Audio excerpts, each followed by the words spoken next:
The early 90s was an exciting era for gaming. Thanks to the ever-advancing technology of the arcades and home consoles, a fledgling genre was about to truly spread its wings and take the gaming world by storm. Fighting games had been experimented with in the past, but Capcom's seminal Street Fighter II blew the minds of everyone and opened the door for a slew of copycats and wannabes to seek a piece of that pie. Street Fighter II was almost untouchable, but there was one and only one game that could come close to rivaling it.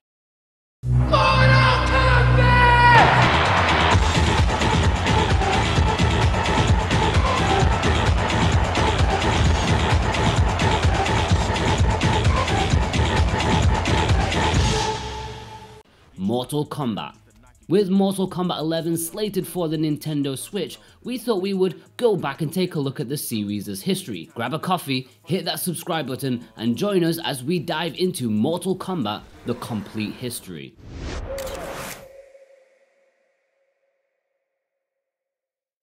Round 1. Fight!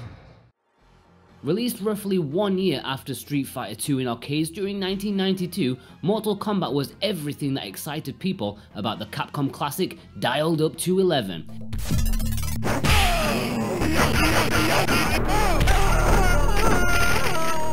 Its gameplay may not have featured the slick, orgasmic experience that its inspiration gave, but Mortal Kombat had something else up its sleeve. Using realistic digitized sprites, it shocked the world with its unprecedented levels of violence and gore.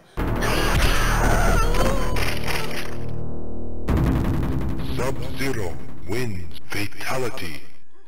Blood flying from your enemies, impalements, and the finishing moves known as fatalities that would have made your grandma faint. Decapitating uppercuts, ripping the beating heart out of your opponent's chest, it was groundbreaking for the time. The arcade cabinets had kids gathering around just to see what gruesome spectacle would happen next. You had ninjas that froze people, a lightning god hurling thunderbolts. Everything about Mortal Kombat was just so much cooler than anything else out there. Even Street Fighter II looked almost boring in comparison. But where there was Mortal Kombat, there was controversy. The gruesome violence did not go unnoticed by the families of those young, impressionable players sinking their allowance into the machines. Following huge publicity and a government inquiry, Mortal Kombat was one of the leading motivators in creating the ESRB, which required age ratings for all games to follow. Despite starting out in arcades, it would make its way to home consoles the following year, and again became plagued by controversy. Not of its own fault this time, but having been forced by Nintendo to censor the blood and violence from its Super Nintendo version. It led many to scoff at Nintendo even to this very day as being overly family friendly. Likewise, with the violence intact, the Sega Genesis's cool kid factor was well and truly cemented. Mortal Kombat was a huge success, and Midway weren't going to sit back and relax. Mortal Kombat, the handheld game from Tiger. Pass it on.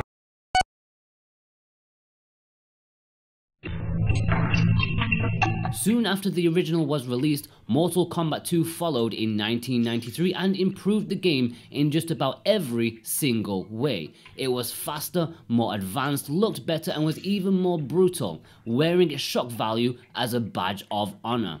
Indeed, many people regard this as the absolute pinnacle of the series, and it often holds the same standards of admiration as Street Fighter II. Again, console ports would follow, including the Super Nintendo version, which this time did not censor out the gore.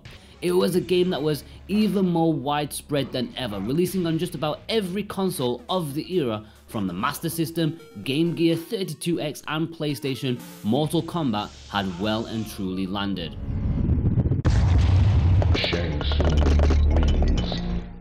Riding high from the success and breaking into mainstream pop culture, Midway wanted to branch out and extend the Mortal Kombat franchise into different media forms. Teaming up with Hollywood, the first Mortal Kombat movie was released in 1995. Incorporating many elements from the first two games, it was fairly successful too, and surprisingly, not terrible. It's often cited as one of the best video game to movie adaptations ever and remains a favourite of 90s movie fans. Seemingly on a roll, Mortal Kombat 3 surfaced in arcades in 1995 too, with console ports arriving in the same year. While it may not have headed in the right direction that many of the fans would have hoped, it was still a very good iteration, constantly expanding on what came before and introducing characters that are iconic to the series, even if at the time their reception was a bit lukewarm. I think fans were mostly annoyed at the bizarre decision to cut Scorpion, possibly the most iconic character of the series. It would be like having a Street Fighter game without Ryu. It was at this point that Midway tried to follow Capcom's model of iterative updates rather than full sequels, bearing in mind that between Mortal Kombat 1 and 3, Capcom still had not produced a Street Fighter 3. Ultimate Mortal Kombat 3 and Mortal Kombat Trilogy released in the next few years on a huge variety of consoles from the Saturn to the Gamecom. While commercial successes in their own right, the series' cultural impact was starting on a downward trend. Its bombshell of violence and coolness wasn't quite the same. A reinvention was needed in order to keep the franchise fresh. In 1997, Mortal Kombat 4 was released in arcades and would be the last game in the series to do so. The gameplay remained familiar, but this time they'd ditched the increasingly ropey looking digitized sprites for 3D polygons. It even included a limited weapon system which would continue to appear in subsequent entries. Even with these changes, it still wasn't enough to rejuvenate the series, and though it received decent reviews, they were the lowest in its history. Midway needed to go back to the drawing boards to give Mortal Kombat its mojo back. It was at this time that Midway wanted to milk the franchise as much as possible. Soon after MK4's release, the second movie entitled Annihilation premiered to the world, and despite the promising signs from the first movie, Annihilation went the opposite route and is often declared as one of the worst movies ever made, a disaster on every level. In the intervening years between 4 and the next mainline Mortal Kombat game, a couple of spin-offs appeared. Ambitious for sure, but Mortal Kombat Mythology Sub-Zero in 1997 and Mortal Kombat Special Forces in 2000 seemingly did everything in their power to tarnish the Mortal Kombat name. The former attempted to take the traditional Mortal Kombat looks and gameplay and turn it into a side-scrolling action-adventure platformer, which is frankly mind-boggling that this idea was ever greenlit. Special Forces was different in the fact that it was a 3D adventure brawler starring Jax, but after troubled development, it released to critical panning. Indeed, both of these games are considered to be some of the worst video games ever made, highly misguided in their attempts to branch Mortal Kombat out into other genres. Once again, Mortal Kombat needed to have a good old look at itself in the mirror. Round 2. Fight! While Mortal Kombat 4 released to arcades in '97, it didn't make its home console rounds until a year later in 1998, after the failed spin-offs, waning interest from the public with the terrible Mortal Kombat Annihilation movie, cartoon and live-action TV show. Mortal Kombat needed to hit the brakes. It would be a good few years before much was heard from the series again, as Midway focused on creating something to really resurrect the series. In 2002, Mortal Kombat Deadly Alliance became the 5th game in the mainline series and the first to grace the 5th generation consoles, PlayStation 2, Xbox and GameCube. No arcade version was ever released. It was a rousing success, and although it didn't manage to shock the world in the same way it previously had, Mortal Kombat was back to being a respected, quality franchise. Deadly Alliance started what I like to call the Conquest Trilogy, as the 2 following sequels were very much peas in a pod, with similar aspects that were just expanded upon in each entry. Deadly Alliance introduced the Conquest mode, which gave the story of Mortal Kombat a bigger focus than ever before. Sure, Mortal Kombat always had a strong lore, but the single player here actually put it to the forefront, rather than having to read up on it elsewhere. At the time, you'd be surprised to hear that Mortal Kombat actually has a really interesting and fleshed out story, which made its introduction here all the more excellent. While this did not particularly bloom in the original Conquest mode, the 2004 sequel titled Deception would expand upon it and make something very worthwhile indeed.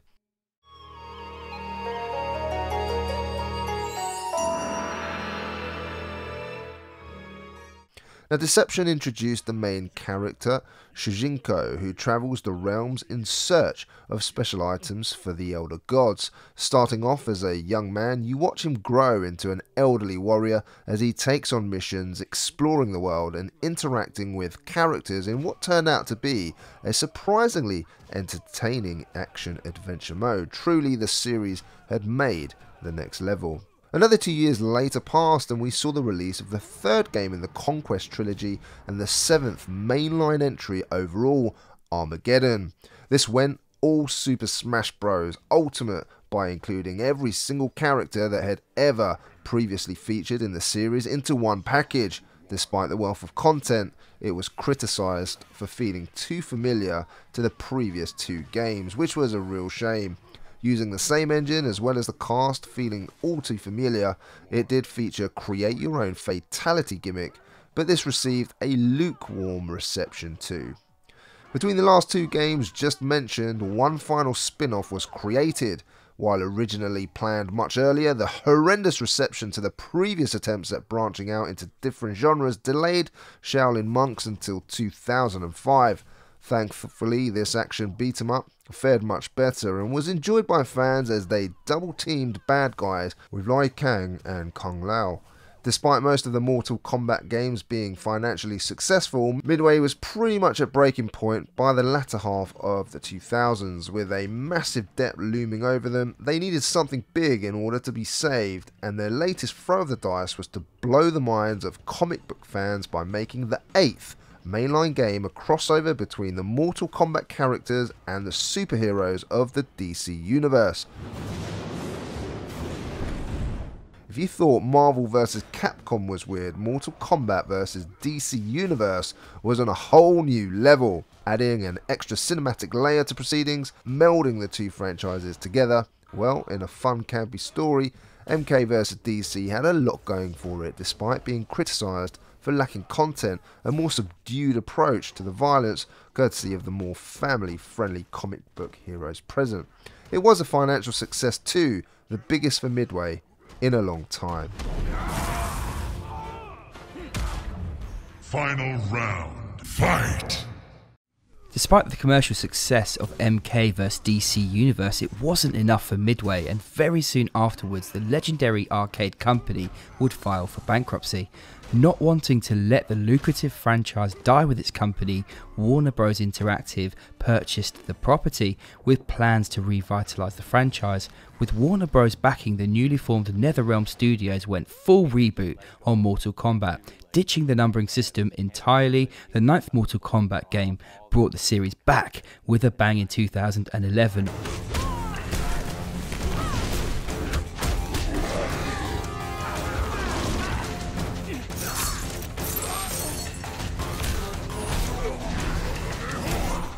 And my word, was it bigger and bloodier than ever. When the world thought that Mortal Kombat's shock value died 2 decades ago, NetherRealm did the impossible and made players reel back in horror with what they had to show. The new X-ray moves made gamers of all ages cringe at the bone-crunching, no-holds-barred showcase of fighters' internals getting properly messed up in excruciating, painful detail. You could almost feel it yourself. Mortal Kombat had clawed its way back into relevancy one more, both commercially and critically, performing way above what most people had expected. Just one release alone covered Warner Bros.' cost of acquiring the franchise. With this exceptional success, how would NetherRealm go about bringing it to the next generation of consoles? Well, it took a while, but in 2015, Mortal Kombat X was released for PlayStation 4 and Xbox One. Though it wasn't a huge step up, they improved on the previous entry with added complexity, interactive environments, and visuals more gruesome than they'd ever been. There were very few criticisms of Mortal Kombat X, with the primary complaint being the monetization and DLC packs, which were a little too obnoxious for some people's tastes. Just like the original reboot, this did receive a Game of the Year edition later down the line, which included all of the DLC into one final release. The end result was one of the best-selling games in the franchise, making it one of the most lucrative gaming properties around. Both of these new games were lauded for their attempts at providing a single player experience with a very thorough and fun story that made all other fighters look fairly embarrassing. They may not offer the high level of competitive play of the likes of Street Fighter, but they sure know how to entertain the casual audience. At the time of writing, it has been 4 years since Mortal Kombat X released, and in a few short months, on April the 23rd, 2019, the Nintendo Switch, Xbox One, PlayStation 4 and PC will be graced by an 11th entry in the series.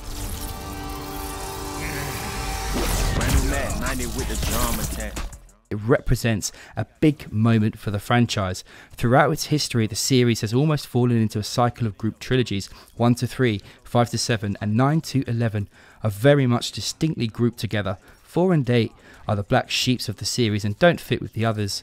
Of these distinct trilogies, all of them peaked at the second entry, but interest traditionally wanes by the time of the third release, beckoning for another reboot. Will Mortal Kombat 11 be the first to break that prophecy and take it to an even greater level? It's going to be interesting to find out, as well as seeing how this does on the Nintendo Switch. It's been a while since we've seen an entry on a Nintendo console, but we here at SwitchWatch will be there to tell you how it holds up and if it's worth that hard-earned cash of yours or not. On January 17th, Mortal Kombat 11 was given a full unveiling, showcasing a new character, customizable fighters, plus a new fatal blow move, which is kind of a fatality, but not quite as final. It looks bigger and bloodier than ever, cranking up that violence and gore that we Mortal Kombat fans love. You can pre-order Mortal Kombat 11 now, and if you'd like to help us out or enjoyed this mini documentary enough and want to show your appreciation, then you can buy it through our Amazon shop in the link below. It's at no extra cost to you, but will help us out so much. We hope you've enjoyed this video and look forward to our review of Mortal Kombat 11 in the future. In the meantime, check out our playlist of Nintendo Switch reviews. See you over there, guys.